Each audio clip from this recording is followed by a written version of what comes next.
बिस्मिल्लाहिर्रहमानिर्रहीम। अस्सलाम वालेकुम। टॉपिक चल रहा है सफ़ेद मोतिये का। आँखों में सफ़ेद मोतिया आने की वजूहात काफ़ी पे हम बात कर चुके हैं, काफ़ी पे करने जा रहे हैं। आज की इस वीडियो में हम बात करेंगे, अगर आँख में सफ़ेद मोतिये का ऑपरेशन करवा लिया जाता है लेकिन उसके बावजूद आँख से नज़र नहीं आता, इसकी क्या वजह हो सकती है। इसकी काफ़ी सारी वजूहात हो सकती हैं। मैं जिस एरिया में रहता हूँ, इस एरिया में कैंप्स का काफ़ी रुझान है। जब कैंप से हम आँख का ऑपरेशन करवाते हैं, उन कैंप्स पे रश की वजह से प्रॉपर फंडस नहीं देखा जाता, आपकी आँख का पर्दा प्रॉपर तरीके से नहीं देखा जाता, बगैर देखे ही सर्जरी कर दी जाती है।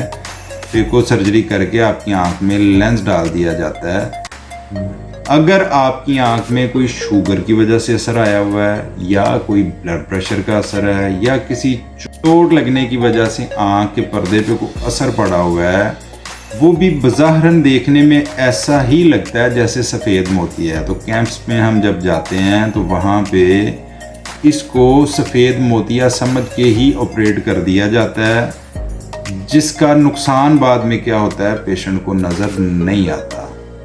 ऐसे पेशेंट्स को बाद में काफ़ी जगह घूमना पड़ता है, काफ़ी घूमते हैं जी कि हमारे आँख में से किसी तरीके कुछ नज़र आ जाए। इसलिए मेरी आप लोगों से ये गुजारिश है, जब भी आप अपनी आँख के सफ़ेद मोतिये के ऑपरेशन के लिए किसी हॉस्पिटल जाते हैं या किसी कैंप जाते हैं, आप अपनी आँख का प्रॉपर मुआयना ज़रूर करवाएं।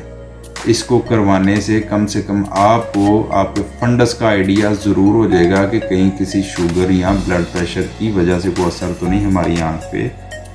वो अगर आपकी आँख में कोई शुगर ब्लड प्रेशर का असर है या कोई चोट का असर है, उसका इस मोतिये के ऑपरेशन से कोई ताल्लुक़ नहीं।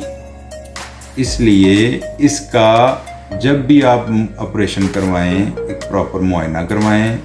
अपना ख्याल रखें, अपने लिए, अपने ख़ानदान के लिए। बहुत शुक्रिया। अस्सलाम वालेकुम।